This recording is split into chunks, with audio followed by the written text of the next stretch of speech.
오늘은 이렇게 두 사람을 좀 준비를 했습니다. 아유, 알지. 이 사람 알지. 네, 한동훈 법무부 장관 그리고 문재인 전 대통령입니다. 먼저 한동훈 법무부 장관 얘기부터 같이 보겠습니다. 기사 같이 볼까요? 네. 목청 키우는 원희룡 한동훈 주도권 경쟁하는 듯 보였다라는 겁니다. 네. 이 두 사람이 지금 사진을 보면 한 자리에 있습니다. 그리고 뒤에는 국회 소통관인 것 같죠. 국회에서 기자회견을 한 소통관인 것 같은데 이게 언제냐. 지난 23일에 전세 사기 대책 관련해서 당정 협의가 국회에서 열렸습니다. 그때 관련 이 관계장관들이 다 왔는데 그때 국토부 장관이고 법무부 장관이고 다 온 거죠. 그리고 기자회견을 하는데 여기 같이 보겠습니다. 미묘한 기류가 지난 23일 이 기자회견을 좀 느껴졌다라는 겁니다.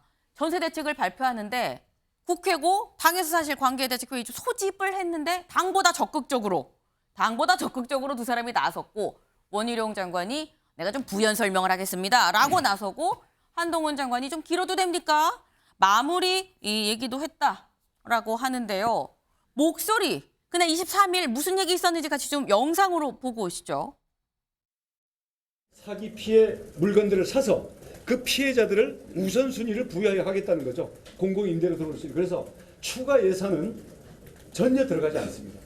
그래서 그런 점에서는 새로운 재원으로 피해자들에게 보증금을 혈세로 대납해주자라고 하는 야당 안과는 하늘과 땅 차이로 다른 겁니다. 다시 한번 돌아가 설명드리면 좀 길어도 되겠습니까? 네. 그러니까 이제 야당안 같은 경우는 근데 거의 그거에 가깝거든요. 그 액수를 대납해달라라는 취지고 그 손해를 그대로 국가가 떠안아달라는 이런 취지지 않습니까? 취지는 충분히 이해하고 그게 굉장히 효과적인 방법일 수 있다는 것도 이해합니다만 예산적인 문제라든가 어떤 선례로서의 문제 같은 것도 정부 입장에서 생각할 수밖에 없는 것 아니겠습니까? 네. 아니 뭐 이렇게 뭐 장관들 일 열심히 할 수도 있지. 뭐 그게 뭐가 어때서 그게 뭐 왜 그러는 거야? 라고 생각하실 수도 있는데 사실 두 사람 주목받는 이유가 있습니다. 여기 보시면 차기 지도자 적합도 여론조사가 있었습니다. 이제 지난 3월에 뭐 저희 가장 최신이 3월이어서 3월 걸 좀 갖고 왔는데 보면 일단 차기 지도자 적합도에서 이재명 지금 당 대표입니다. 일단 뭐 정치권에 들어와 있는 사람. 근데 한동훈 장관이 국무위원인데 16.4%가 나왔습니다. 그리고 홍준표 대구시장 7.2, 오세훈 시장, 서울시장이 7.1, 원희룡 국토부 장관도 5.6%가 나왔습니다. 네.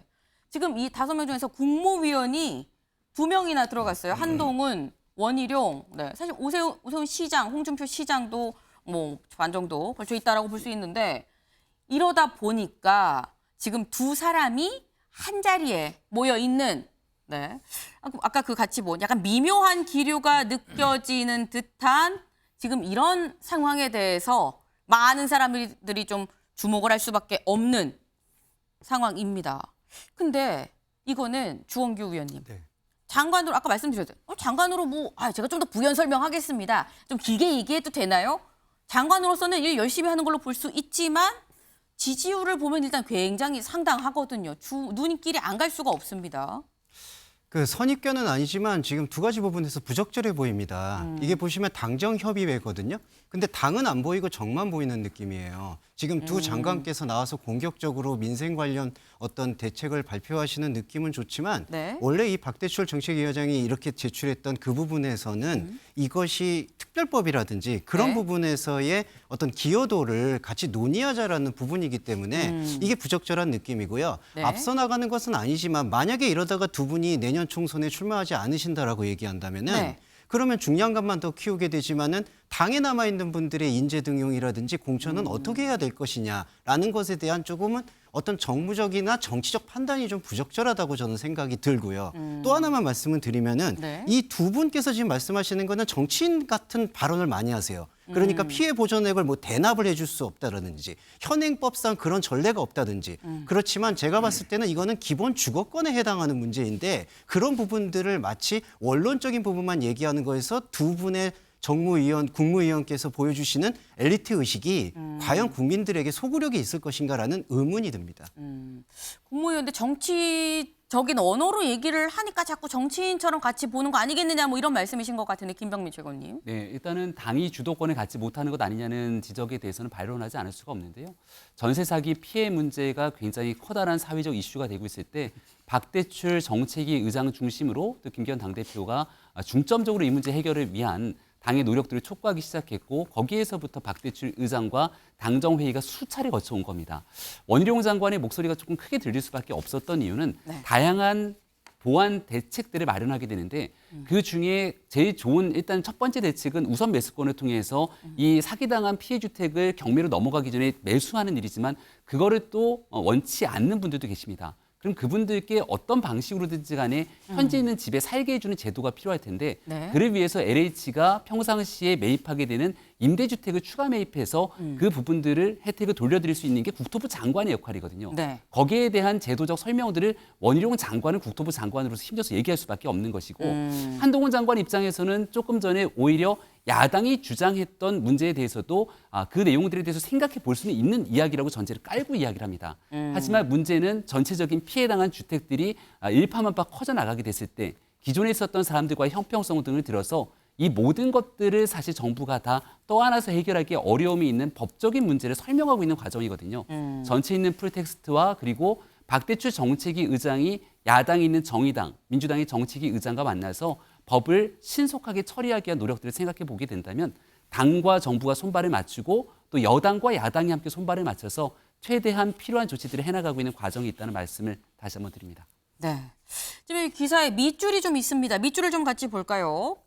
저희가 아니 왜 사진이 한동훈 장관만 넣었어? 원희룡 장관은 왜 안 넣었어? 라고 하실 수 있는데 원희룡 장관이 특히 전세 사기 등 대규모 재산 범죄를 가중 처벌하는 특정경제범 이 특정경제가중처벌법 요 특정경제범죄법 개정이 당정회의 안건이 아니었습니다.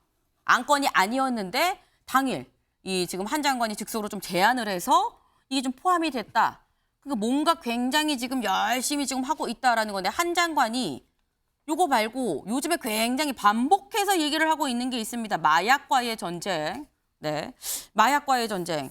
연일 마약에 집중을 하고 있는데 이 관련해서 사실 이 얘기에 대해서 추미애 전 장관이 SNS로 한마디를 했습니다. 네. 마약 정치 그만하고 내려와서 정치해라 라는 글을 올렸어요. 그랬더니 마약 정치는 신조어입니까? 라고 또 이걸 받아쳤습니다. 네, 받아치는 목소리 같이 들어보고 오시죠. 마약 정치요? 저는 어떤 정치인들에게는 정치가 끊기 힘든 마약 같은 거다라는 말은 제가 들어봤는데 들어보셨죠 그런 얘기.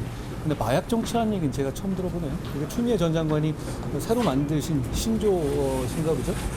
저는 마약 정치라는 말이 있다면 그렇게 국민의 건강과 안전을 지키기 위해서 마약을 근절하려는 노력을 방해하려는 것, 그것이 마약 정치라고 생각합니다.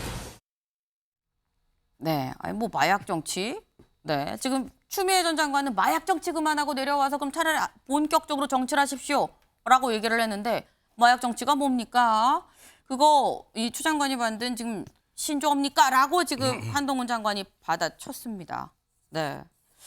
근데 사실 이 사안이 추미애 전 장관하면 또 윤석열 전 대통령하고의 관계를 안 볼 수가 없습니다. 윤 대표님. 예.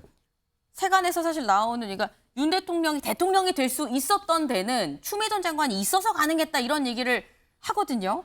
근데 지금 이번엔 또 한동훈 법무부 장관하고 지금 다시 또 약간 뭐 대결구도 아닌 대결구도가 좀 펼쳐지는 것 같아요. 네, 과거에 추미애 전 장관이 거친 말이나 왜곡된 말 이걸 통해서 윤석열 그 검찰총장을 비난 많이 하면서 오히려 윤석열 전 총장이 대권까지 가는 그 어떻게 보면 길을 열어줬다고 봐야 되거든요. 네. 지금 또 추미애 전 장관이 마약 정치 그만하고 내려와서 정치해라. 그런 좀 적절치 못한 말이 또 한동훈 장관을 또 키워주는 면도 또 있어요. 지금 우리 저 마약이 얼마나 지금 심각합니까? 네. 중고등학생들 학교 앞에서 마약탄 음료수를 돌려서 그거 먹고도 그 마약이 어떻게 보면 심각해질 정도로 우리 국민에 지금 마약이 많이 퍼져 있는데 네. 거기에 대해서는 정치를 초월해서 단속을 좀 엄하게 해야 되는데 추미애 전 장관이 느닷없이 나와서 한동훈 장관 마약 정치 그만하고 차라리 정치해라 이런 말 하는 거는 있을 수 없는 얘기죠. 그래서 추미애 전 장관이 지금도 또 한동훈 법무부 장관을 또 정치인으로 또 키워주기 위해서 나온 거 아닌가 좀 이런 생각이 들어요. 지금 민주당에서도 한동훈 전 장관을 지나치게 자극하면서 오히려 자꾸 체급을 키워주고 있거든요. 지금 그래도 윤석열 정부 들어와서 장관 중에 제 목소리를 내는 사람이 원희룡 장관, 주거 대책이나 뭐 저 김포 그 지역철 골든라인. 문제, 네. 그 지하철 문제 뭐 자기의 의견을 내잖아요. 네. 한동훈 장관도 비교적 세련되고 절제된 말로 자기 의사를 분명하게 얘기하잖아요. 지금 마약 시급하다고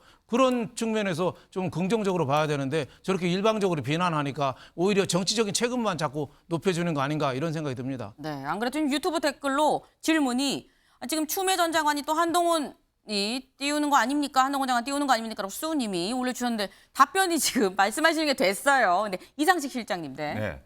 네. 한동훈 장관이 강조하는 게 전부 다 마약, 뭐 네. 깡패 이런 거잖아요. 네. 근데 사실 법무부 장관이 중점을 둬야 될 임무는 그런 것이 아니고 뭐 약자에 대해서 법률의 보호가 이제 균등하게 갈 수 있는 것, 그다음에 인권 보호 이런 거란 말이죠. 근데 우리 한동훈 장관의 말씀은 주로 사회의 기득권을 주로 보호하는 데 초점이 맞춰져 있다. 가령 저번에 있었던 전세 사기 대책도 거기에 대해서 국민이 혈세를 쓰는 것에 대해서 반대한다 이렇게 뉘앙스를 풍기고 말씀을 하셨거든요. 그런데 지금 전세 사기 같이 국민의 생존권을 근본적으로 위협하는 이런 중요한 문제에 세금을 안 쓰면 어디에 세금을 쓸 것인가. 그래서 저는 한동훈 장관이 최근에 이제 여권 전체의 보수화된 경향을 반영하는 그런 대표적인 인물이다 이렇게 생각하고 그게 아마 뭐 이준석이나 유승민, 김종인 같이 좀 더 중도 합리적인 보수가의 목소리가 거세된 것과 관련이 있다. 저는 이렇게 보고 있습니다.